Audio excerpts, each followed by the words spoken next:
से लिए आने वाला प्रभु यीशु मसीह की आदि पवित्र नाम में सब पवित्र लोगों में मसीह रहता है।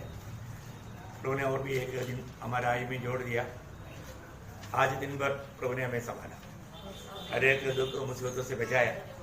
प्रभु की उपस्थिति में आने का भूख और प्यास प्रभु ने दिया। प्रभु ने मार्ग खोला, इसलिए हम प्रभु की उपस्थिति में आ सके। और आपको मालूम है, कल भी हमने देखा मरियम ने अच्छा हमसे चुना, है ना। मतलब एक अच्छा हमसे चुनने का ये जो अनुग्रह प्रभु देता है। कल हमने ये देख रहा था कि मतलब प्रेषित पौलुस फिलिप्पी मंडली के लिए जो प्रार्थना कर रहा था, वो प्रार्थना में 4 पॉइंट था, 4 विषय था।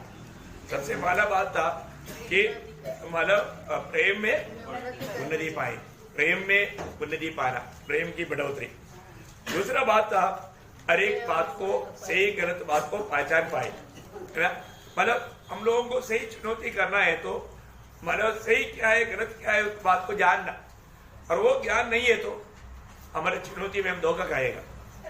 हमको सही प्रकार का मतलब चुनौती करने का ज्ञान चाहिए, है ना। मूसा ने अच्छा चुनौती किया, है ना। अनंत काल की बातों के लिए मतलब ये नाशमान बात जाने दिया, बहुत बड़ी बात है ना। वो कोई मूर्ख नहीं, है ना। हमारे पास अनंत काल की बातें हमें प्राप्त होने के लिए ये दुनिया का मतलब पल भर का बातों को त्यागना पड़ता है, तो उसमें कोई भी नुकसान की बात नहीं, है ना।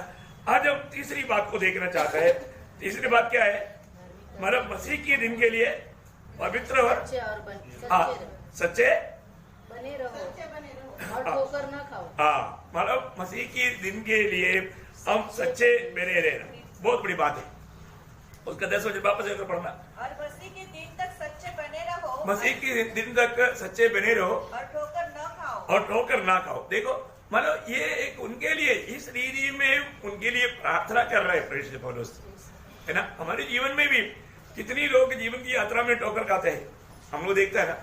लेकिन अभी हमारा काम है हम दूसरे के लिए ये प्रार्थना करना, वे लोग सच्चे रह करके ठोकर ना खाते हुए प्रभु की उस दिन तक प्रभु का महिमा कर पाए, बहुत बड़ी बात है। तो यहाँ पर मानव हर प्रकार लोग प्रभु की आगमन की किस रीति में तैयारी करना है ना, ये बात है। मसीह के दिन वहां पर आपको मालूम है बाइबल में 2 दिन का बारे में अभी लिखा है। 2 दिन आपको याद होगा, एक मानव मसीह का दिन और एक प्रभु का दिन, ऐसा ये 2 दिन है। मसीह का दिन किसके लिए है? मसीह के दिन विश्वासियों के लिए है। मसीह के दिन विश्वासियों के लिए, मतलब उस दिन हम उड़ा लिया जाएगा, प्रभु हमको लेने के लिए आएगा। परंतु प्रभु का दिन जो है वो न्याय के लिए है, वो न्याय का दिन है। मैं कुछ वचन आपको जल्दी जल्दी पढ़ाऊंगा, क्योंकि आप लोग मतलब उस दिन के बारे में भी जानना बहुत अच्छी बात है। पहले कोरिन्थी उसका 5 अध्याय का 5 वचन, पहले कोरिन्थी 5 का 5। शरीर के विनाश के लिए शैतान को सौंपा जाए, ताकि उसकी आत्मा प्रभु यीशु के दिन में उधार पाए। मतलब प्रभु के आगमन में वो भी उड़ा लिए जाए, बहुत बड़ी बात है। तो उसका मतलब वो पापी मतलब वो कोरिन्थ मंडली में जिसने बहुत बड़ा पाव में गिर गया था, उनका बारे में बताया हुआ है ना। मसीह के दिन में वो उधार पा सके, बहुत बड़ी बात है ना। वही बात जब मतलब 2 कोरिन्थी उसका 1 अध्याय का 14 वचन पढ़ना। 2 कोरिन्थी 1 अध्याय का 14। जैसा तुमने से कितनों ने मान लिया है कि हम हमारे घमंड का कारण है, वैसे ही तुम भी प्रभु यीशु के दिन हमारे लिए घमंड का कारण ठहरोगे। कितना अच्छा बात है। अरे पवित्र लोग एक दूसरे के प्रति एक मतलब प्रशंसा का पात्र बनना, ये बहुत बड़ी बात है। मसीह के दिन हम लोग दिन के इंतजार में है ना। प्रभु हमारे लिए आने वाला है, वो दिन है मसीह का दिन, है ना। उस दिन अभी इसलिए हम लोग पढ़ते ना, जब फिलिपियों के पत्री में उसका 1 अध्याय का 6 वचन में पढ़ता है, जिसने तुम में भले काम शुरू किया वो मसीह के दिन तक पूरा करेगा। मतलब प्रभु के आगमन के दिन तक मतलब हमारे में जो प्रभु भले काम शुरू किया वो प्रभु पूरा करेगा। ये प्रभु हमारे जीवन में करने वाली बात है। इसलिए आज जो भी काम करता है वो व्यक्ति का भी जीवन में करने वाला काम उस दिन उसका दूसरा अध्याय का 16 दिन पढ़ना, फिलिपियों 2 का 16। मसीह के दिन हाँ मुझे घमंड करने का कारण हो, हाँ, मुझे मसीह के दिन में घमंड करने का कारण हो। कि मेरा दौड़ना मतलब प्रभु में किया हुआ काम व्यर्थ नहीं है, ये बात का उस दिन हमें प्रभु की ओर से प्रशंसा मिलेगा, ये बहुत बड़ी बात है।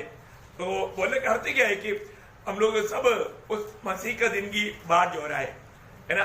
दूसरा प्रभु का दिन, प्रभु का दिन का खतरा क्या है? प्रभु का दिन बोलता है जब जोएल नबी किताब उसका दूसरा अध्याय का 31 वचन, जोएल उसका दूसरा अध्याय का 31। यहोवा के उस बड़े और भयानक दिन के आने से पहले, देखा यहाँ पर यहोवा का बोला है, यहोवा का उस बड़े और भयानक दिन, मतलब वो परमेश्वर क्रोध उंडेलने वाले दिन है।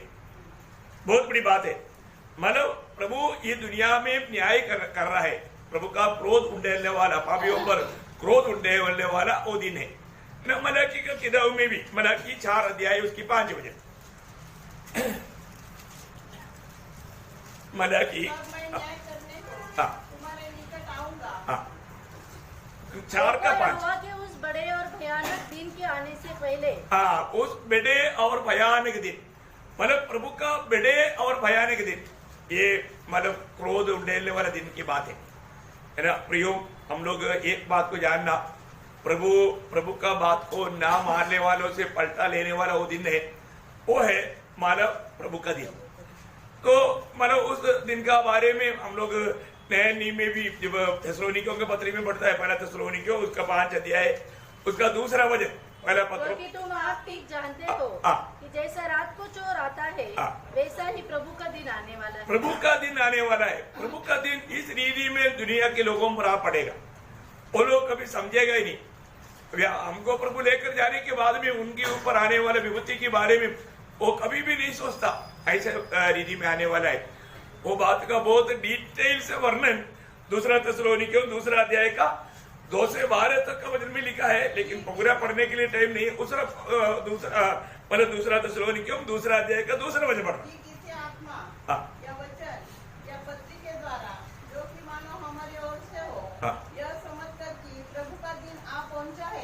प्रभु का दिन आ पहुंचा है बोल करके तुम लोग किसी प्रकार भी मतलब चंचल नहीं होना है ना, अस्थिर नहीं होना, बहुत बड़ी बात है। तो बोलने का अर्थ क्या है कि प्रभु का दिन आने वाला है। प्रयोग हमारे जीवन में हम प्रभु का दिन के लिए नहीं इंतजार कर रहे हैं, हम मसीह के दिन के लिए इंतजार में है, क्योंकि प्रभु हमको लेने के लिए आएगा। उस दिन हमारा शरीर का उद्धार होगा और उस दिन वो उद्धार का काम प्रभु पूरा करने वाला है और हम प्रभु के साथ महिमा में मिलेंगे। तो यहाँ पर का विषय क्या है कि इसलिए प्रभु का दास कहता है कि जो लोग उस रीति में प्रभु के लिए बात जोड़ने वाले लोग क्या करना, वो सचेत रहना और ठोकर ना बनना। सचेत रहना, वापस पढ़ेंगे उसका पहला अध्याय का, फिलिपियों पहला अध्याय का 10 वचन। और मसीह के दिन तक हाँ, सच्चे बने रहो। सच्चे बने रहो, मसीह के दिन तक सच्चे बने रहो, ठोकर ना खाओ। देखो, सच्चे बना रहने का अर्थ एकदम हम लोग हमेशा पापरहित जीवन बिताना ऐसा नहीं, क्योंकि दुनिया में जब तक रहेगा हमारे जीवन में गलतियां होगा ही, लेकिन जो भी पाप होता है वो पाप कबूल करके प्रभु से क्षमा पा करके जीवन बिताने वाला एक अनुभव हमारे जीवन में होना चाहिए, है ना। हमको हर रोज पवित्रताई में सिद्धताई की ओर बढ़ने वाला एक प्रयास होना बहुत जरूरी बात है। क्या जब कैसे होगा, जब हम वचन को जानेगा, वचन के द्वारा जब हम प्रभु हमसे बात करेगा, उस वचन के सामने अपने आप को नम्र करना, क्योंकि प्रभु का वचन का खूबी क्या है, प्रभु का वचन शुद्ध है और सिद्ध है या पवित्र है ना। जब भजन संगीता उसका 12 अध्याय का 6 वचन, परमेश्वर का वचन पवित्र है। देखा, परमेश्वर का वचन पवित्र है। देखो, परमेश्वर का वचन पवित्र है। हमारे जीवन में प्रभु को वचन सुनने के समय में भी आपको बताया, कई बार बताया, प्रभु हमको कई बात याद दिलाता है जो हमको याद नहीं होता। वचन हमको याद दिलाता है हमारा ओरिजिनल अवस्था। पीछे में कई बार मैंने बताया, दुनिया के आईना में हमारा दुनिया की अवस्था देखने के लिए देखता है, परंतु वचन रूपी स्वर्गीय आईना, प्रभु की आईना, हमारा प्रभु का दृष्टि में प्रभु हमको कैसे देखता है, वो बात को जानने के लिए हम बाइबल रूपी आईना देखता है। बाइबल रूपी आईना में हमें क्या दिखाई देना चाहिए? परमेश्वर हमको कैसे देखता है वैसे हमें अपने आप को दिखाई देगा। ये वचन पढ़ने के समय में नहीं तो वचन सुनने के समय में होना ही चाहिए, क्योंकि मेरी तो पौलुस मंडली के बारे में जब कहता है तो मंडली को प्रभु के लिए कैसे सौंपा गया? पवित्र कुमारी की नहीं, है ना? 2 कोरिन्थी 11 अध्याय के 2 वचन, क्योंकि मैं तुम्हारे विषय में ईश्वरीय धूल लगाए रहता हूँ, इसलिए कि मैंने एक ही पुरुष से तुम्हारी बात लगाई है कि तुम्हें पवित्र कुंवारी के समान मसीह को सौंप दूं। देखा, पवित्र कुंवारी के समान। भैया हमारे जीवन में अभी हमारा दुर्गा कैसा है वो जान करके उसके अनुसार हमारा तैयारी हम रोज होना है। रोज हमें पवित्रता में उन्नति पाना है, बहुत हमारा जिम्मेवारी है। हर बात में प्रभु का वचन के द्वारा प्रभु ने हमें प्रकट किया हुआ उस प्रभु की युद्ध में इच्छा में बना रह करके जीवन बिताना हमारा कर्तव्य है ना। रोज रोज वो भी कैसा? प्रभु का भय रखते हुए। मैं आपको बोलना चाहता हूँ, आज लोगों को प्रभु का भय नहीं, प्रभु का वचन का डर नहीं, इसलिए एक प्रकार प्रभु का साथ का एक गहरा नाता भी उनका नहीं, प्रभु उनसे बात भी नहीं कर पाता। हमेशा जब यशायाह 66 अध्याय का 2 वचन याद रहना, वचन सुनने के समय में, वचन पढ़ने के समय में, यशायाह 66 अध्याय का 2 वचन।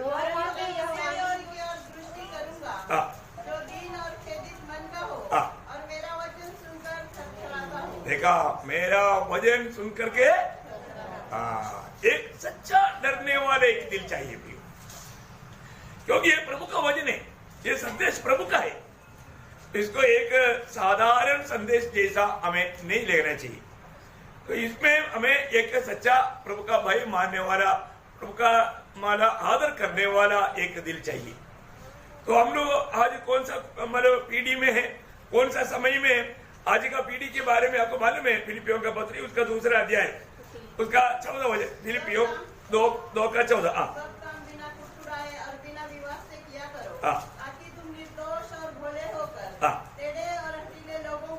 देखा, ये पीढ़ी कैसा है? टेढ़े और हटीले पीढ़ी है, टेढ़े और हटीले पीढ़ी। मैं आपको बताना चाहता हूँ हम लोग किस प्रकार का जीवन बिताने के लिए प्रभु चाहता है प्रियो। उनके बीच में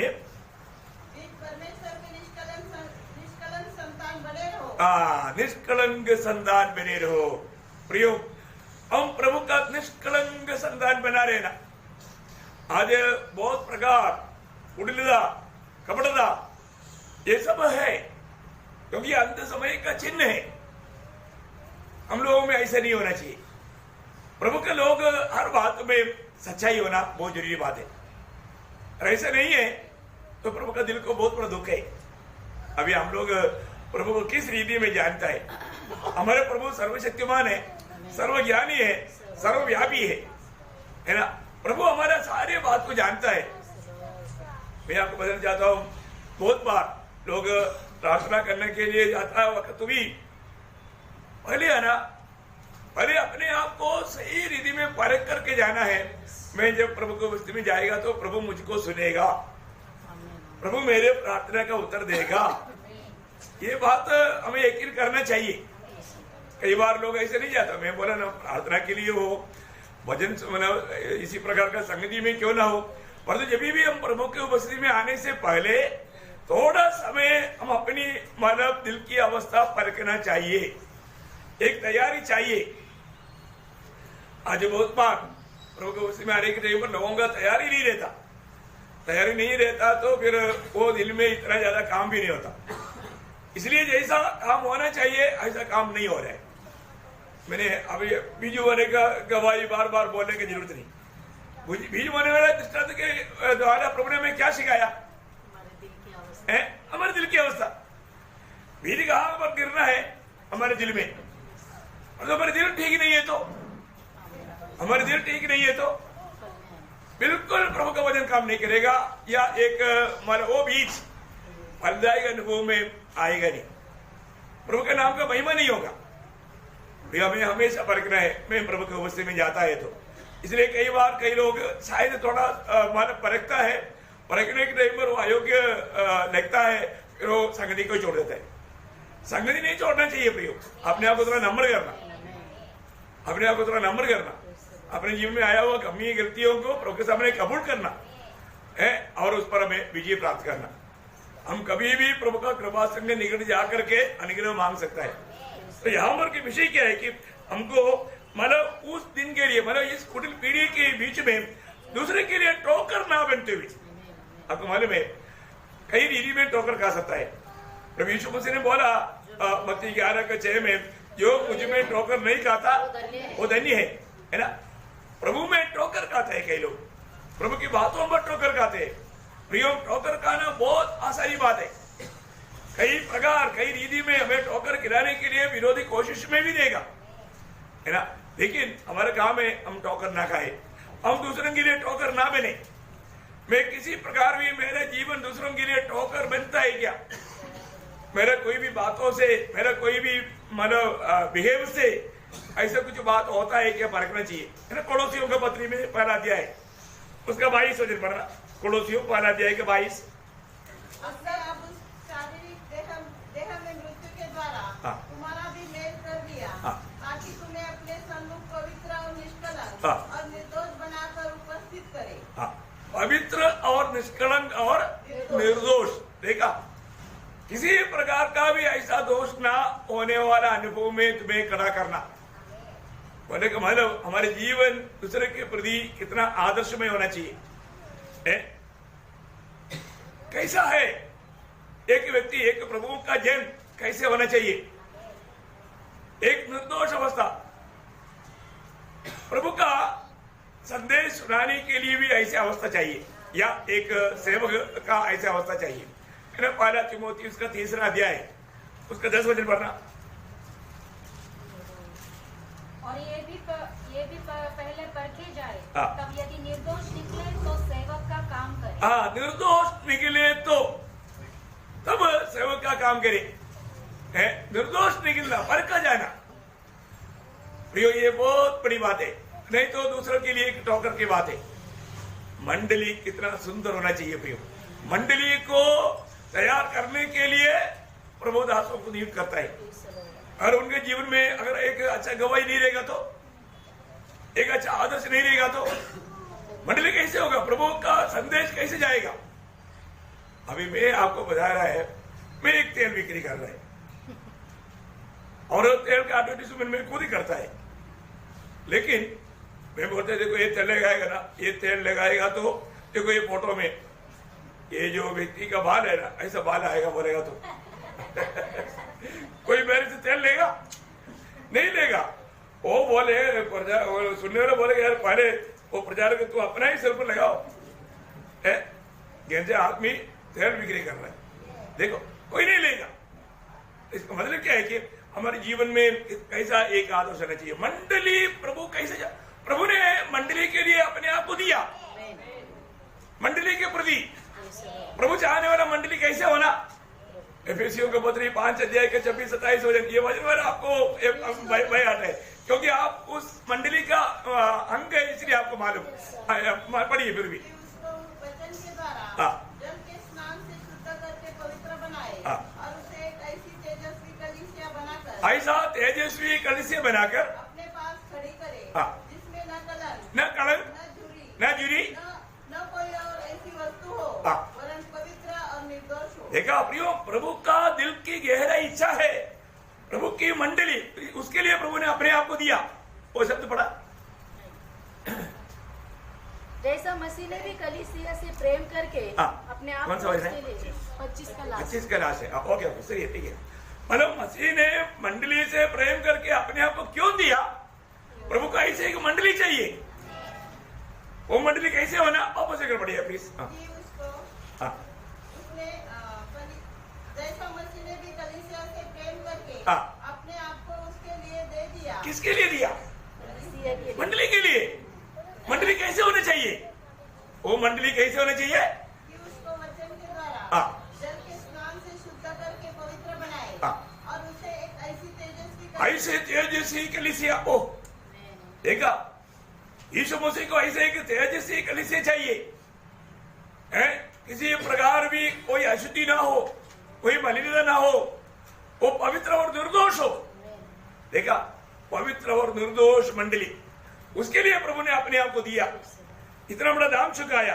मैं आपको बताना चाहता हूँ, प्रभु में बुलाहट पाने के बाद में प्रभु का हर एक बुलाहट पाए वाले लोगों के बारे में प्रभु का बहुत दिल की इच्छा है ना, प्रभु के सामने। जैसा मतलब विश्वासियों के पिता अब्राहम को भी प्रभु ने क्या बोला था, सबको मालूम है ना, हमारे उत्पत्ति 17 का 1, तुम मेरे सामने सिद्ध होता जाओ।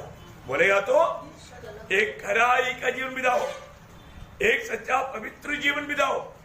प्रियो, हर एक बुलाहट पाया हुआ लोगों के प्रति प्रभु का दिल का सबसे बड़ा चाहत है हम एक पवित्र जीवन बिताना, हर एक प्रकार का पाप और बुराई से दूर रहना, है ना। और ऐसा नहीं है तो हम प्रभु को तुच्छ करने वाला बन जाता है, तो हम कोई प्रभु को तुच्छ करने वाला ना बने, है ना। हर एक पवित्र लोग पारिकना है प्रियो, रोज कोई ना कोई हमारे आत्मीय जीवन की दौड़ में हो सकता है किसी के साथ कभी कभी, है ना, भाई लोग आपस में या बहन लोग आपस में थोड़ा कुछ नफरत कड़वाहट, कोई बात अच्छा नहीं लगा, उसने आज मेरे को प्रेसुड नहीं बोला, एक पॉइंट वो डाल देगा, फिर क्या होता है ना मालूम है, उनको लगता है वो पहला प्रेम छोड़ दिया, उसका दिल में मेरे पर कुछ कड़वाहट है। अरे कड़वाहट है तो उनको जाकर मिलो ना, डाउट आ गया ना, ऐसी कुछ बात है क्या, सीधा पूछना चाहिए, क्लियर करना चाहिए। कोई भारी बात है क्या, नहीं, पर जो कई बार नहीं, मतलब वो बात को अपने दिल में लेकर के अपन उनसे नफरत करना शुरू कर देता है। प्रियो, एक बात जानना, हमें प्रभु के आगमन में जाना है तो हमारे दिल कैसे होने चाहिए, हमारे दिल में जैसे प्रेषित पौलुस का गवाही आप सबको बारे में, प्रेषित पौलुस देखो, यीशु मसीह जो गया उसके पीछे पीछे पौलुस भी गया, है ना। यीशु मसीह कहां तक गया, तीसरे स्वर्ग तक है। पौलुस मतलब अपने यात्रा में उधर तक गया क्या, ले गया, हम उसके पीछे जा रहे हैं, लेकिन हम पहला जगह पर नहीं, आगे बढ़ गया है, आगे बढ़ते जा रहे हैं।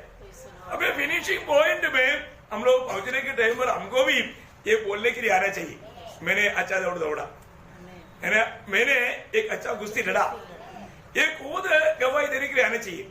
अभी देखो पौलुस का दिल का गवाही, है ना, ये अवस्था हर एक पवित्र लोग होना चाहिए। कौन सा, प्रेरितों का उसका 24 अध्याय का 16 वचन में वो कहता है, प्रेरितों का उसका 16 अध्याय 24 अध्याय का 16 वचन, इसलिए मैं आप भी यत्न करता हूँ कि परमेश्वर की और मनुष्य की ओर मेरा विवेक सदा निर्दोष रहे। देखा, मतलब किसी के साथ पौलुस को कोई मतलब नफरत कड़वाहट नहीं, सबके साथ प्रेम है।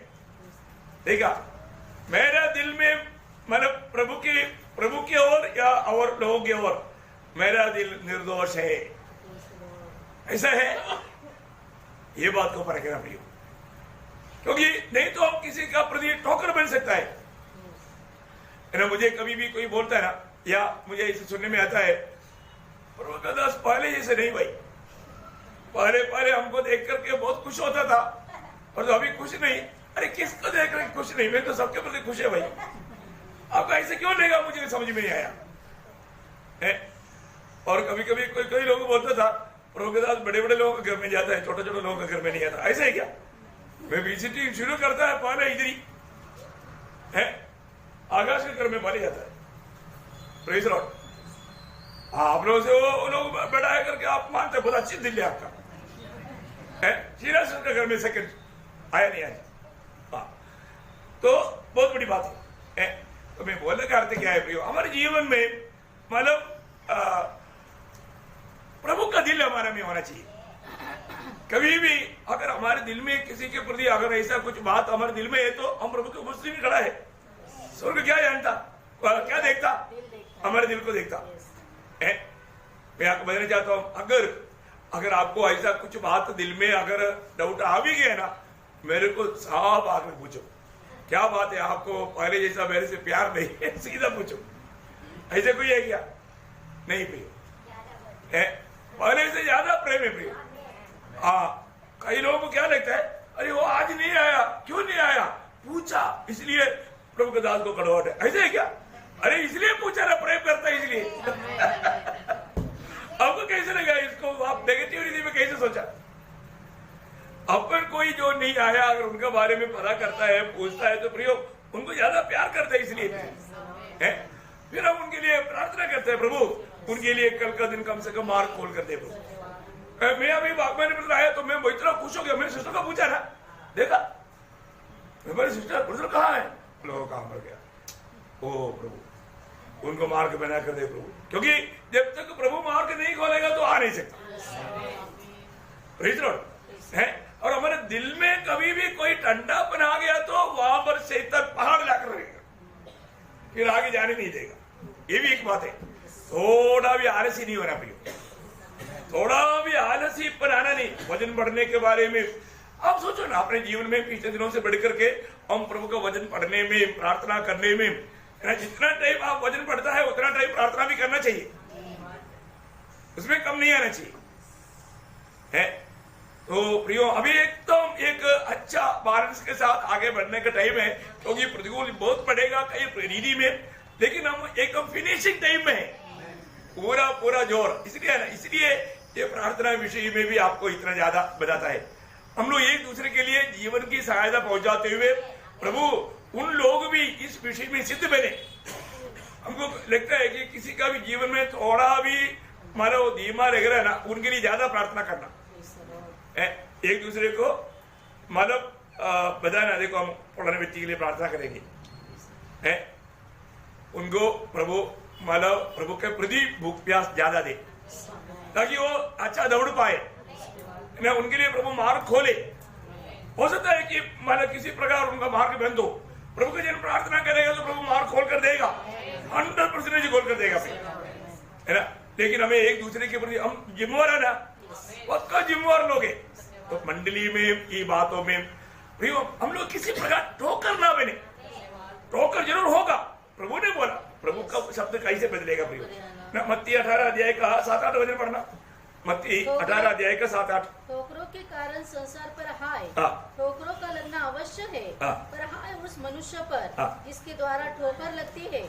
यदि तेरा हाथ या तेरा पाँव तुझे ठोकर खिलाए तो उसे काट कर फेंक दे। टुंडा या लंगड़ा होकर जीवन में प्रवेश करना तेरे लिए इससे भला है कि 2 हाथ या 2 पाँव रहते हुए तो अनंत आग में डाला जाए।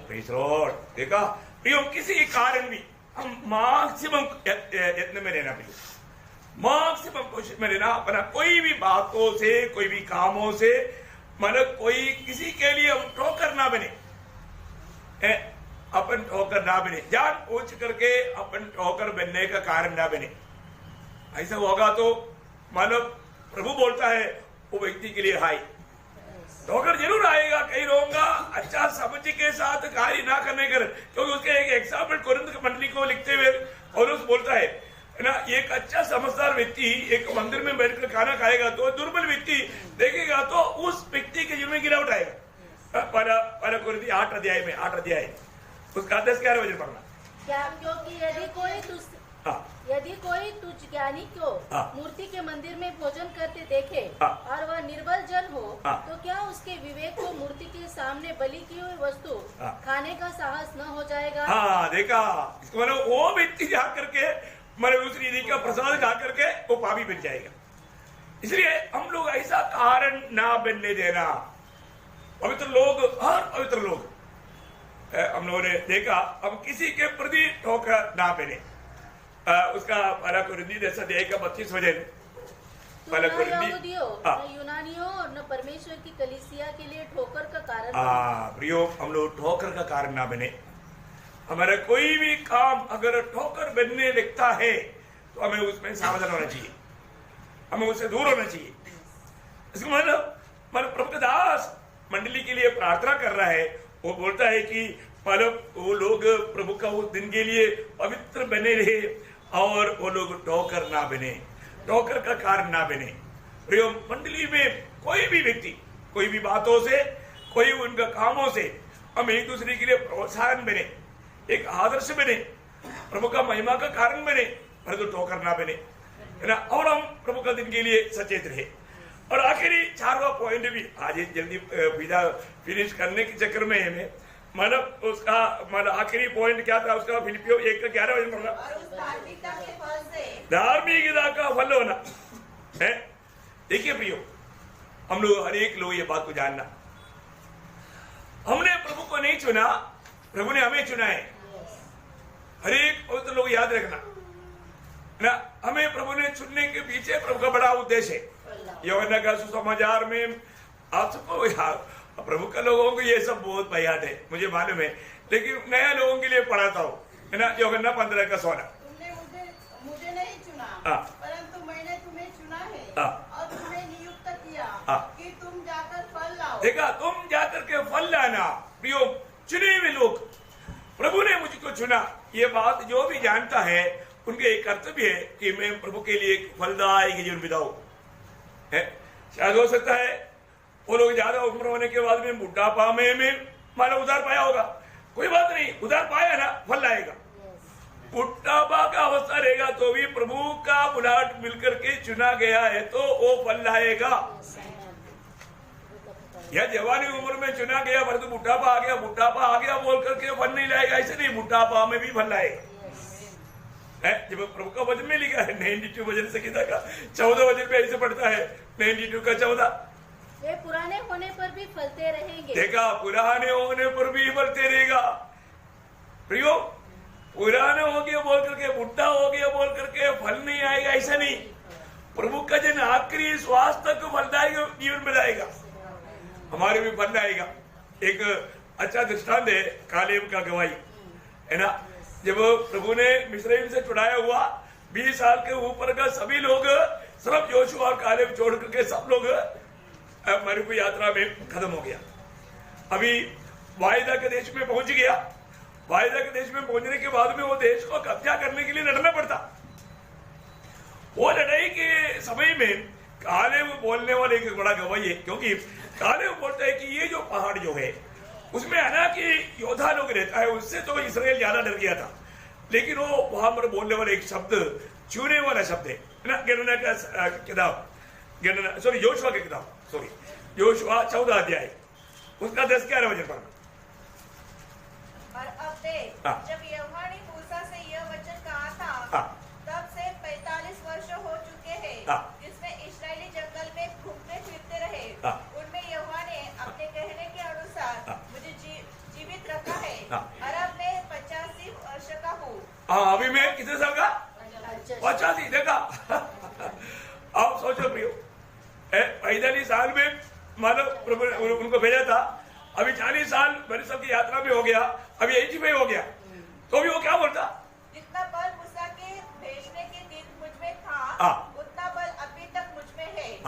युद्ध करने या भीतर बाहर आने जाने के लिए जितनी उस समय मुझ में सामर्थ थी, उतनी ही अभी मुझ में सामर्थ है। देखा, अभी भी मैं थोड़ा भी कमजोर नहीं हुआ। क्या गवाही है प्रिय? उसका 14 दिन भी पढ़ना, 14। इस कारण हेब्रोन कनिजी यफुन्ने के पुत्र कालेब का भाग आज तक बना है, क्योंकि वह इस्राएल के परमेश्वर यहोवा का पूरी रीति से अनुमानी था।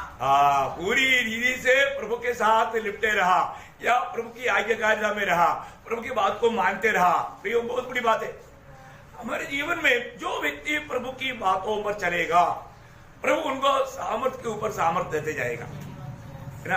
प्रियो, प्रभु हमारे में फल चाहता है, फल देखता है, हमारे में फल नहीं क्या, ये बात को जानना है ना। जब हमारे जीवन की नदी से पीने वाला अनुभव रहेगा तो, है ना, प्रभु की मंडली में जीवन का नदी का एक स्रोत हमेशा बहता है, उसमें से पीने वाला अनुभव कई लोग देख करके जाता है, उसमें से पीता नहीं। लेकिन जब हेस्केल 47 अध्याय का 12 वचन में, हेस्केल उसका 47 अध्याय का 12 वचन,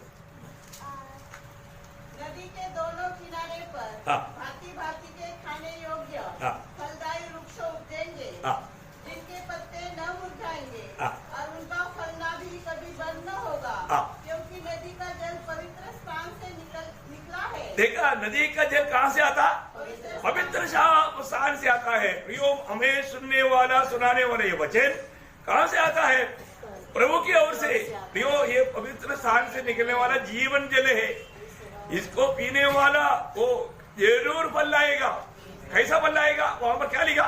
नए नए फल लगेंगे। बताओ, महीने महीने में नए नए फल। अब देखो क्या बात है प्रियो, ये अनुभव सही प्रकार प्रभु के साथ नाता जोड़ करके प्रभु के वचन रूपी जीवन जल को पीते हुए जीवन बिताने वाला एक व्यक्ति का सच्चा अनुभव है। हर महीना में नए नए अनुभव देगा।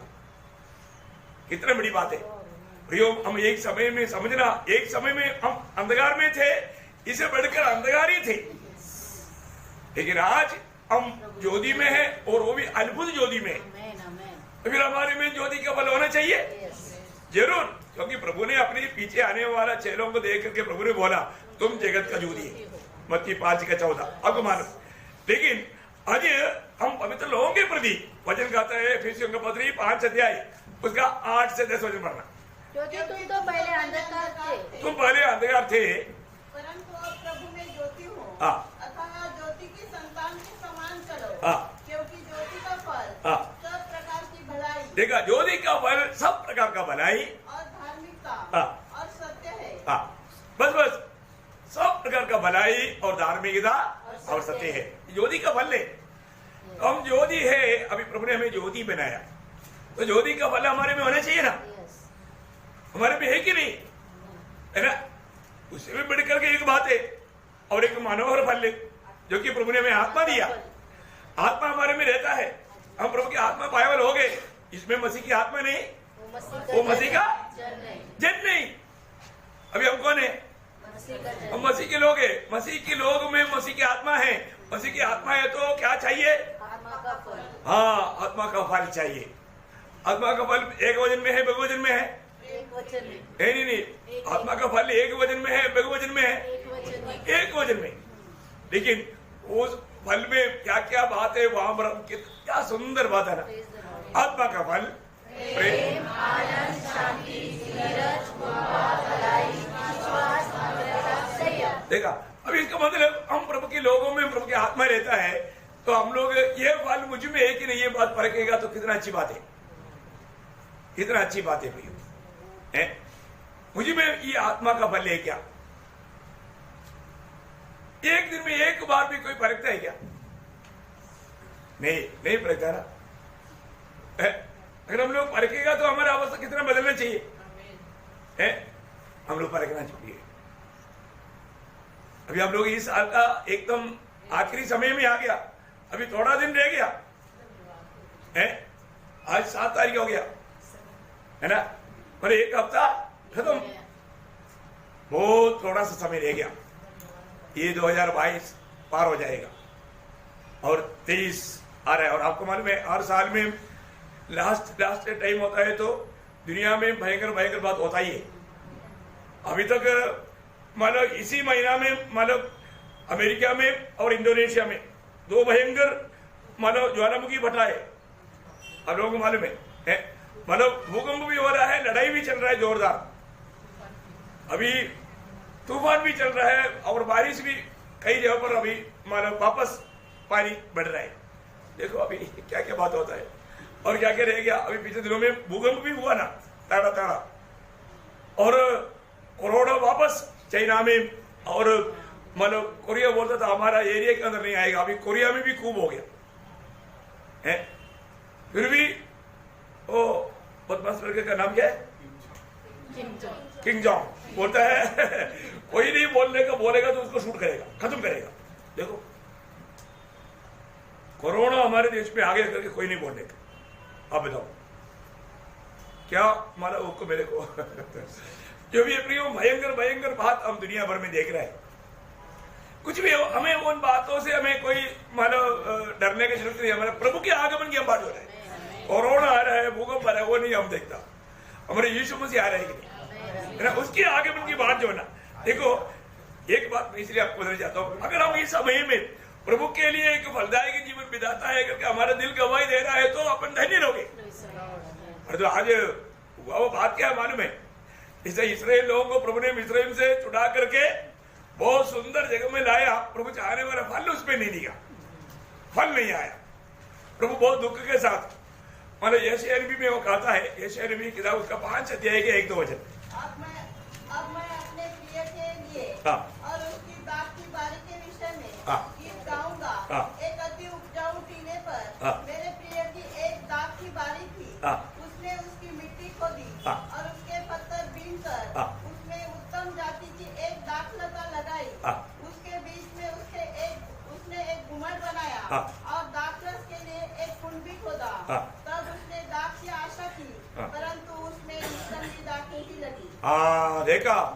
ये सारी आशा किया, परंतु क्या लगा? निकम्मी। देखो फल आया, परंतु खाने लायक ही नहीं, यूजफुल नहीं है। कितना दुख लगेगा, इतना मेहनत किया हुआ व्यक्ति को कितना दुख लगेगा। प्रभु को दुख को नहीं देगा, प्रभु चाहने वाला फल नहीं आया, प्रभु ने बहुत तकलीफ सहा। शायद यही बात, यही रीति में प्रेषित पौलुस एक गवाही देता है।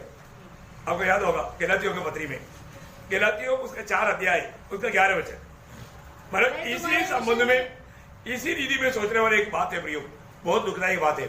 प्रभु के दास लोग मंडली हर प्रकार फल लाने के लिए दिन रात बहुत परिश्रम करते रहता है। प्रभु के दास यहाँ पर बहुत दुख के साथ बोलता है। आप पढ़िए।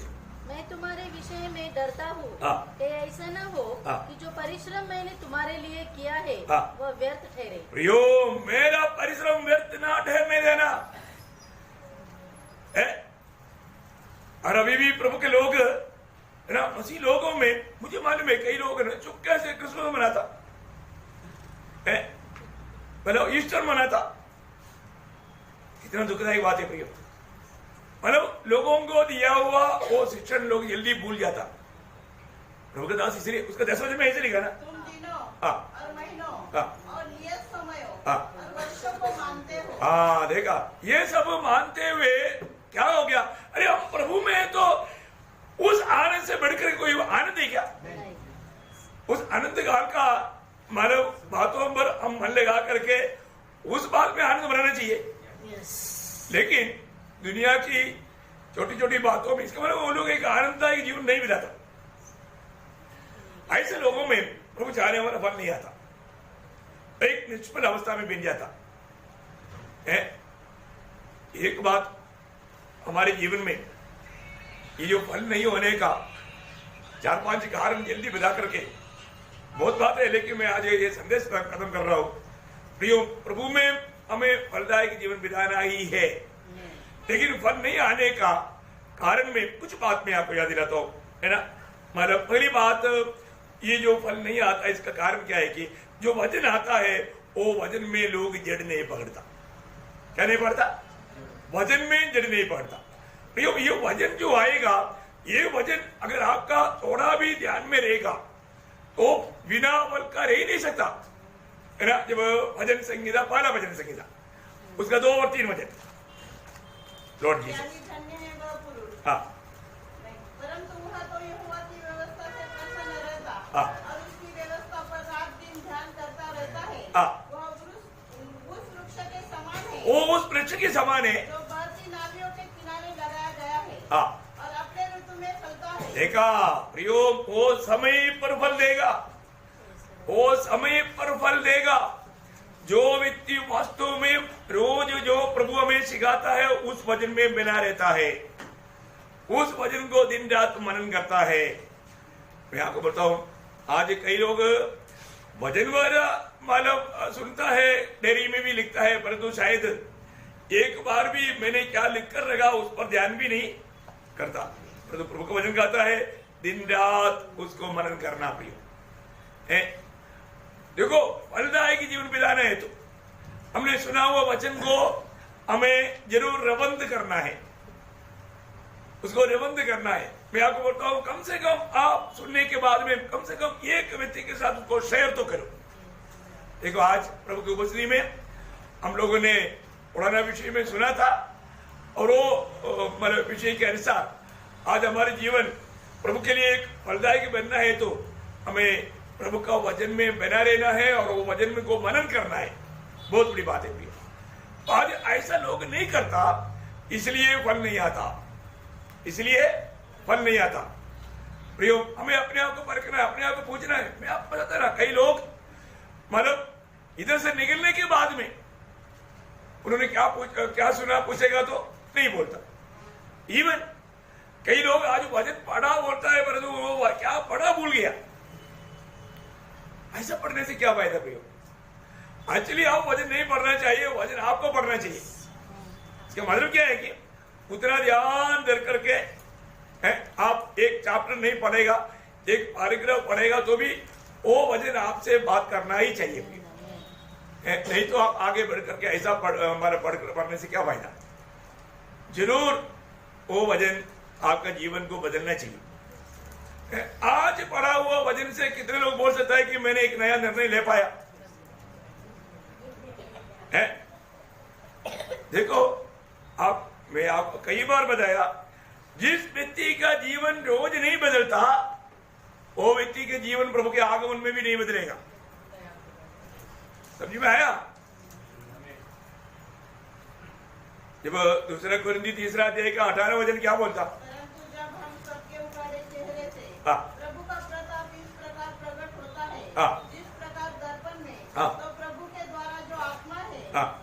हम उसी तेजस्वी रूप में हाँ। अंश अंश करके बदलते जाते हैं। देखा, हम रोज क्या है, अंश अंश करके बदलते जाता है। प्रियो, हमें रोज थोड़ा थोड़ा करके बदलने वाला अनुभव चाहिए, मन फरावट का अनुभव चाहिए, मरने का अनुभव चाहिए। और वो ऐसे नहीं है तो आपको सबको मालूम है, प्रेषित पौलुस इतना महान व्यक्ति है, प्रभु का पीछे चला करके हिम्मत के साथ गवाही दे पाया। वो पहला कुरिन्थी 15:31 में बोलता है कि मैं साल में एक बार मरता है। हाँ, मैं प्रतिदिन मरता हूं, मैं रोज मरता हूं। बोलने का अर्थ क्या है, वचन प्रभु देने वाला प्रकाश के अनुसार अपने जीवन बदलते गया। प्रियो, वो बदलते गया।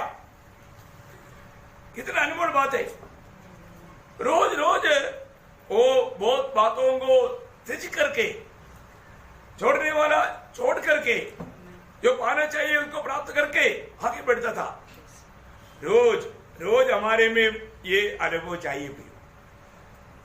दूसरी बात, माना यूहन्ना के सुसमाचार 15 अध्याय के 4-5 बजे, तुम मुझ में बने रहो, हाँ। और मैं तुम में। हाँ। जैसी डाली यदि दाखलता में बनी न रहे, हाँ। तो अपने आप से नहीं फल सकती। हाँ। वैसे ही तुम भी हाँ। यदि मुझ में बने न रहो, हाँ। तो नहीं फल सकते। देखो यहाँ पर ये विषय भी आपको मालूम है। आज लोग क्यों नहीं फलता, क्योंकि प्रभु में बना नहीं रहता। फिर अपने आप को परखो, मैं प्रभु में बना रहता है क्या है? मैं प्रभु में बना रहता है क्या? आज भी प्रभु यीशु मसीह को स्वीकारने के बाद में कई लोगों ने यीशु मसीह को एक कॉर्नर का कमरा दिया है दिल में। यीशु मसीह के राज दिल में नहीं, फिर जीवन में कैसे आएगा? बहुत बड़ी बात है प्रियो। आज भी बहुत लोग प्रभु में बना रहने वाला अनुभव में नहीं, प्रभु में बना रहते बिना वो फल नहीं आएगा, और बना रहने वाला फल बिना नहीं रह सकता। वहां पर वो शब्द क्लियर है ना, मुझ में बना रहने वाला बिना फल का नहीं रह सकता। अब वो 4-5 बजे वापस आकर पढ़ना। तुम मुझ में बने रहो, हाँ। और मैं तुम में। हाँ। जैसे डाली यदि दाखलता में बनी न रहे, हाँ। तो अपने आप से नहीं फल सकती। देखो, बनी नहीं रहेगा तो अपने आप में फल नहीं सकता। वैसे ही तुम भी यदि मुझ में बने न रहो, हाँ। तो नहीं फल सकते। हाँ। मैं दाखलता हूँ, हाँ। तुम डालियाँ हो। हाँ। जो मुझ में बना रहता है, जो मुझ में बना रहता है, और मैं उनमें, हाँ। वह बहुत फल फलता है। हाँ। क्योंकि मुझसे अलग होकर हाँ। तुम कुछ भी नहीं कर सकते। हाँ, बोलने का अर्थ क्या है? मुझ में बना रहने वाला फल लाते बिना नहीं रह सकता है। मराठी में वो शब्द क्लियर आहे ना? तुम्ही माझ्यामध्ये राहिलात, माझी वचने तुमच्यामध्ये राहिली, हा. तर जे काही तुम्हाला नहीं, वो 8 बजे मतलब 4 और 5 बजे। तुम्ही माझ्यामध्ये राहा आणि मी तुम्हामध्ये राहील. हाँ। जसे फाटा वेलात राहिल्या वाचून त्याला आपण फळ देता येत नाही, हाँ। तसे माझ्यामध्ये राहिल्या वाचून तुम्हीही देता येणार नाही. हाँ, आगे। मीच वेल आहे, तुम्ही फाटे आहात. हाँ। जो माझ्यामध्ये राहतो आणि मी ज्याच्यामध्ये राहतो तो हाँ. पुष्कळ फळ देतो. हाँ। कारण माझ्यापासून वेगळे असल्यास हाँ. तुम्ही काही करता येत नाही. हाँ, मतलब बोलने का अर्थ, मुझ में बना रहेगा तो तुम बहुत फल लाएगा। मुझसे अलग होकर के तुम फल नहीं लाएगा। इसके मतलब जो फल नहीं आता है तो उसका कारण क्या है? हाँ, प्रभु में बना नहीं रहता, उस बात का सबूत है। प्रियो, फल होना बहुत जरूरी बात है। अपने आप को परखो। ये सब बात हर एक बहुत लोग एक दूसरे के ऊपर अंगुली उड़ाने वाला बात नहीं। मैं आपको बताना चाहता हूँ, अपन जो भी बात बता रहे हैं प्रियो, हम एक दूसरे को छोटा करने के लिए, नीचे करने के लिए नहीं, प्रभु में उनको मतलब बढ़ाने के लिए, उनको एक अच्छा फलदायक अनुभव में लाने के लिए, एक अच्छा नमूना, एक क्या बोलो आदर्श का पात्र बनाने के लिए बोल रहा हूँ। बहुत बड़ी बात है अपने जीवन में। मैं आपको बोलता ना, कई बार देखो बच्चों को अच्छा भविष्य देना चाहिए, अच्छा पढ़ाना चाहिए, पढ़ाने में मतलब अपने को बहुत ध्यान देना चाहिए, लेकिन कितना माँ बाप अपने बच्चों को आज बाइबल पढ़ाई के नहीं पूछता है? आज बाइबल पढ़ाई क्या पढ़ा? कितने अब पढ़ाई के बारे में शायद ज्यादा लोग पूछता है। वो गलती नहीं है, अच्छा बात है, मैं ये नहीं बोल रहा हूँ, मैं ऐसे बोलने वाला समय में आप उस बात को नेगेटिव नहीं लेना, पूछना ही चाहिए। तो पढ़ाई किया क्या, होमवर्क किया क्या, सब पूछना चाहिए। उसके साथ बाइबल भी पढ़ाई की नहीं पूछो ना। आज बाइबल पढ़ाई क्या, बाइबल पढ़ते बिना खाना नहीं, ऐसा कौन कौन बोलते? पहले मतलब मैं जब प्रभु में आया उस समय में लोग, प्रभु के दास लोग भी ऐसे कहते हुए मैंने सुना है। विश्वासी लोग अपने घर में ये बात को लेकर रखना है, बाइबल पढ़ते बिना ब्रेकफास्ट नहीं, ऐसा लिख करके मतलब वो अपनी अपनी भाषा में मतलब लिख करके रखते थे। अब देखिए आजकल ऐसा कोई देखता भी नहीं, पूछता भी नहीं। भैया हमारे जीवन में आत्मिक बातों को ज्यादा जोर देना चाहिए, अगर देगा तो वो बच्चा का अच्छा भविष्य देगा। बहुत भयानक एक अवस्था में हम लोग हैं। ओके, और तीसरा बात क्या है कि फल क्यों नहीं आता? फल इसलिए नहीं आता, उसमें एक वेदना का अनुभव नहीं है। जब वही यूहन्ना 15 अध्याय का उसका दूसरा वचन में, जो डाली मुझ में है और नहीं फलती उसे वह काट डालता है, और जो फलती है उसे वह छांटता है ताकि और फले। और फले। देखा, छांटने वाला अनुभव। हम थोड़ा कुछ बल लाता होगा, प्रभु उसमें संतुष्ट नहीं। स्वामी हमारे में और भी बहुत फल चाहता है, बहुत फल फलना। देखिए एक सच्चा चेले का अवस्था ऐसा है प्रियो, हम लोग एक ओरिजिनल मसीह व्यक्ति बनना है तो हमें एक चेला का गुण होना चाहिए। चेला का गुण में एक महत्वपूर्ण गुण है फलाना, उसका 8 वचन में लिखा है। मेरे पिता की महिमा इसी से होती है कि तुम बहुत सा फल लाओ, तभी तुम मेरे चेले ठहरोगे। देखा, तभी तुम मेरे चेले ठहरोगे। स्वर्ग उसको इस बात का घोषणा करेगा, ये मेरे चेला है। जब तक हम प्रभु यीशु पर विश्वास किया, हम परमेश्वर का संतान बन गया, और जो स्वर्ग कब कबूल करता? जब हम आत्मा में चलता है, जब हम आत्मा में चलता है, रोमी 8:14 के अनुसार। इसी प्रकार हमने चेला होकर के बपतिस्मा लिया, मंडली में मतलब मिल गया, लेकिन जब तक फल नहीं आता अब तक स्वर्ग नहीं बोलता है कि ये मेरा चेला है। देखो एक बात मैं आपको बताता हूं, जब यीशु मसीह के न्यायासन के सामने मालूम पड़ेगा वास्तव में कितनी लोग प्रभु का कांधा या पत्नी बन करके प्रभु के साथ बैठेगा। कब मालूम पड़ेगा? न्यायासन के सामने। अभी जो भी कैलकुलेशन है ना, ये सब कैलकुलेशन इंसान का गलत हो जाएगा।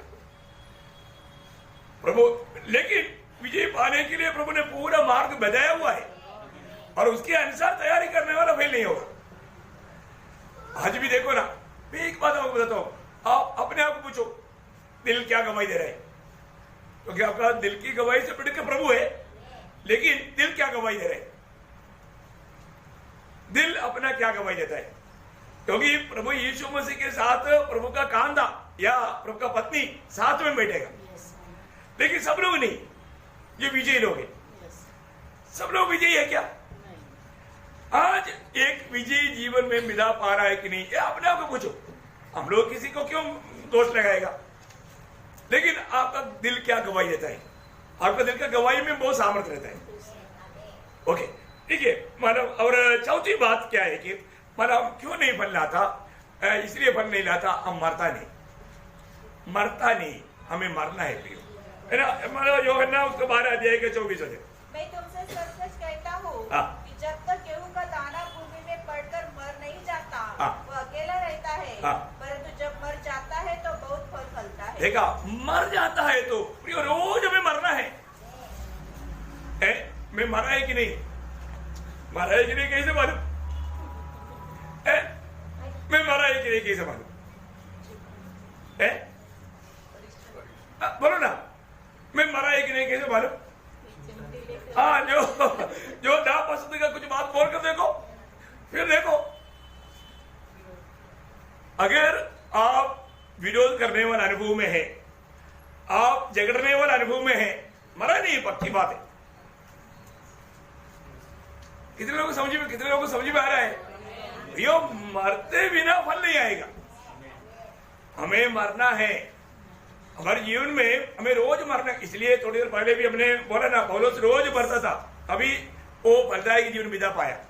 विजय जीवन का रहस्य वो है, रोज हमें मरना। ठीक है, हमें कोई दोष लगाया तो उसके लिए हमें मरना है। हमें कोई धोखा दिया, हमारा निंदा किया, हमारा बदनाम किया, कोई भी बात हुआ, वहां पर हमें मरना है। फिर हमें मरना है। हम उसके साथ ऐसे क्यों किया, ऐसे क्यों बोला? आज भी है ना, बहुत लोगों को अभी ये बात बोलेगा तो उनको अच्छा भी नहीं लगता, छोटी छोटी बात में वो नाराज हो जाता। इसका मतलब क्या है? मरा नहीं, और कुछ नहीं, मरा नहीं, मरना है। फिर आप प्रभु के लिए फल लाना है तो आपको मरना है, और यीशु मसीह आप में जीना है। ये अनुभव में नहीं रहेगा तो एक सच्चा फलदायक जीवन नहीं बिता पाएगा। आखिरी माना, आपको मालूम है, फलदायक जीवन के लिए आखिरी में एक शब्द बोल करके मैं आगे मतलब जल्दी क्लोज करूंगा। गलातियों 5 अध्याय का 16-17 वचन। पर मैं कहता हूँ, आत्मा के अनुसार चलो, तो तुम शरीर की लालसा किसी रीति से पूरी न करोगे, क्योंकि शरीर आत्मा के विरोध में और आत्मा शरीर के विरोध में लालसा करता है, और ये एक दूसरे के विरोधी है, इसलिए कि जो तुम करना चाहते हो वो न कर पाओ। बोलने का अर्थ क्या है? हमें आत्मा का अधीन होकर के आत्मा का अगुवाई में चलना। यदि आप आत्मा की अगुवाई में चलने वाले व्यक्ति है तो जरूर आपका जीवन में फल आएगा, एक फलदायक जीवन बिता पाएगा, एक विजयी जीवन बिता पाएगा, प्रभु का महिमा होगा। बहुत बड़ी बात है प्रिय। आज मंडली, नासिक मंडली प्रभु का कहती है, प्रभु क्या चाहता? फल चाहता है ना। पहला कोरिन्थी उसका 3 अध्याय का 9 वचन, जल्दी थोड़ा सा 2-4 वचन पढ़ करके जल्दी। परमेश्वर के सहकर्मी हैं, तुम परमेश्वर की खेती, देखा, तुम परमेश्वर का खेती। इस खेती का मालिक कौन है? यूहन्ना 15 का 1, प्रभु हमारा मालिक है, पिता हमारा मालिक है। जब तक हमारे में पिता चाहने वाला फल नहीं आएगा, पिता महिमा नहीं पाएगा। अभी हमने पढ़ा था यूहन्ना 15 का 8, पिता का महिमा इससे होता है। देखो, पिता का महिमा इससे होता है, इसलिए हमेशा हमारे जीवन से प्रभु का महिमा होता रहना चाहिए। प्रियो, हर एक पवित्र लोग, मैं हमेशा प्रभु का महिमा करूंगा, प्रभु का दिल को आनंदित करूंगा। कैसे होगा? 3-4 पॉइंट जल्दी बताता है। और ये बात 50 वचन संगीता का 23 वचन, हमेशा में धन्यवाद करते रहेगा। क्या करते रहेगा? जो को धन्यवाद करते रहेगा तो प्रभु का महिमा। इसको जो धन्यवाद नहीं करता तो क्या करता? वो परमेश्वर का महिमा नहीं करता, एक प्रकार निंदा करता। बहुत सरल बात है। और दूसरी बात है ना, हम लोग हमेशा यूनिटी में रहना है ना। रोमियो 15 अध्याय का 5 वचन, ये शब्द वाला वास्तव में बहुत अच्छी रीति में बताना चाहिए, लेकिन टाइम कमी होने के कारण आपको मालूम है, आपको ऐसा मतलब पॉइंट भी बोलेगा तो आप समझेगा। आप पढ़िए जल्दी। धीरज और शांति का दाता परमेश्वर तुम्हें यह वरदान दे कि मसीह यीशु के अनुसार आपस में एक मन रहो। मतलब एक्चुअली वो मैं जो चाहूँ उससे प्रभु का मतलब महिमा होता है। मतलब एक को तुम एक मन और एक स्वर में हमारे प्रभु यीशु मसीह की पिता परमेश्वर की कौन सा वचन है? 6 है। अच्छा, 6 वचन है, आप लोग 6 पढ़ना। ओके, मतलब हमारा उस ऐक्यता के द्वारा प्रभु का महिमा होता, यूनिटी, मेल। हमारा मेल होना पे कभी भी किसी प्रकार भी किसी के कारण, किसी के प्रति थोड़ा भी कोई लोग ठोकर के बात करता है तो तुरंत उसको समझाना प्रेम से। एक अच्छा संयम आत्मा में, बहुत प्रेम से, गुस्सा में नहीं, बहुत प्यार से प्रेज लॉर्ड, कोई भी कारण निराश दुखी नहीं होना प्रियो। ऐसा होता है तो उनको थोड़ा और समझाना प्यार से, बहुत बड़ी बात है। और मानो तीसरी बात क्या मालूम है, मानो जब तक हम शरीर में है, मानो कुरिन्थी 6:20, शरीर के द्वारा प्रभु का महिमा करो बोलेगा तो ये शरीर के द्वारा प्रभु महिमा पाने वाला कामों में ही लगा रहना है ना। पांचवी बात मानो कुछ भी करे, चौथी बात मानो कुरिन्थी 10 अध्याय का 31 वचन, खाने पीने में तक प्रभु का महिमा करना, खाने पीने में तक। आप देखो मेरे जीवन में खाने पीने के द्वारा प्रभु को महिमा हो रहा है कि नहीं, ये बात पर ध्यान देना। वो बात में तक प्रभु को महिमा मिलना चाहिए, क्योंकि ये सब प्रभु की ओर से मिलता है और वो प्रभु का महिमा के लिए। और एक बात फिलिपियों 1 अध्याय के 20 वचन, एक भक्त का जीवन और मृत्यु के द्वारा प्रभु का महिमा होना चाहिए। क्या होना चाहिए? जीवन के द्वारा और मृत्यु के द्वारा प्रभु का महिमा होना। और छठवीं बात सेवकाई के द्वारा, क्या है? सेवकाई के द्वारा प्रयोग। ये सारे सेवकाई कौन दिया? प्रभु ने दिया। पहला पत्रोस 4 अध्याय का 11 वचन, बहुत सुंदर वचन है प्रयोग। हमारा हर एक सेवकाई में कोई व्यक्ति का बढ़ाई नहीं, प्रभु का महिमा होना चाहिए, प्रभु को महिमा देना चाहिए, हमारे यीशु मसीह का नाम ऊंचा किया जाना चाहिए, है ना। सातवीं बात बोलकर खत्म करो, पहला पत्रोस 4 अध्याय उसका 16 वचन, है ना। मसीह के नाम के लिए कष्ट सहने के द्वारा क्या है? और यदि मसीह होने के कारण दुख पाए तो लज्जित न हो, और इस बात के लिए परमेश्वर की महिमा करो। ओ, इस बात के द्वारा प्रभु का महिमा करो प्रियो। उसमें भी हम धन्यवाद है ना, निराश नहीं होना, दुखी नहीं होना है। हमारे चेहरे देखने वाला क्या बात है, क्या आज संगति में जाकर के आया तो इतना दुखी निराश क्यों, ऐसा कोई पूछने नहीं देना प्रिय है। आखिर में एक सोनादार वचन पढ़ करके ये संदेश यहाँ पर समाप्त करता हूँ। 115 भजन संगीता का पहला वचन, 115 भजन संगीता उसका पहला वचन। हाँ, हे यहोवा हमारी नहीं हमारी नहीं, हे यहोवा हमारी नहीं हमारी नहीं, वरन अपने ही नाम की महिमा हाँ अपनी करुणा और सच्चाई के निमित्त कर प्रभु धन्यवाद है। प्रभु तेरा ही महिमा कर प्रभु, कोई और किसी का नहीं प्रभु, क्योंकि महिमा के योग्य प्रभु है। प्रभु अपनी नाम की महिमा कर। कितना बड़ी बात है पौलुस मंडली को ये समझा रहा है, हमारे जीवन में हमें किस रीति में आत्मीय जीवन में उन्नति पाना है प्रियो। प्रभु की महिमा के लिए हम सृजे में लोगे तो उसमें पूरा महिमा प्रभु को ही मिलना चाहिए। कितना श्रेष्ठ बात है। तो प्रभु का दास कहता है, आप 100 वचन पढ़ेंगे। हमने जिस वचन को पढ़ा था फिलिपियों 1 अध्याय का 9 से 11, मैं यह प्रार्थना करता हूँ, मैं ये प्रार्थना करता हूँ कि तुम्हारा प्रेम, तुम्हारा प्रेम ज्ञान और सब प्रकार के विवेक सहित और भी बढ़ता जाए, और भी बढ़ता जाए। हमने देखा उसका खूबिया प्रियो। हर एक लोग ये वचनों को हमने जो सुना, तो हम सुनने के बाद में प्रेम बढ़ गया कि नहीं, या सिर्फ सुना और गया है? अपने आप को परखना प्रियो। पहले से मैंने नया निर्णय लेकर के मेरा प्रेम बढ़ते जा रहा है कि नहीं। एक दूसरे को मिलने के समय में कैसे मिलता है? आप लोग कोई आईना देख रहा नहीं है ना? देखा ना? हाँ, ओके। हाँ, और दूसरा बात क्या है? यहाँ तक कि हाँ तुम उत्तम से उत्तम बातों को हाँ प्रियो, गलत क्या है, अच्छा क्या है, भला क्या है, बुरा क्या है, उन बातों को समझना प्रियो। अच्छा समझ के साथ उसका चुनौती सही करना और आगे। और मसीह के दिन तक सच्चे बने रहो। देखा, मसीह के दिन तक तुम पवित्र और ठोकर ना खाते हुए एक आदर्शमय जीवन बिताओ। आखिर और उस धार्मिकता के फल से, धार्मिकता का बल से जो यीशु मसीह के द्वारा होते हैं, भरपूर होते जाओ। देखा प्रियो, एक सच्चा फलदायक जीवन बिताना, मसीह जीवन एकदम फलदायक जीवन है प्रियो। कितना सुंदर प्रार्थना है। हमारे में हर एक में फल होना चाहिए है।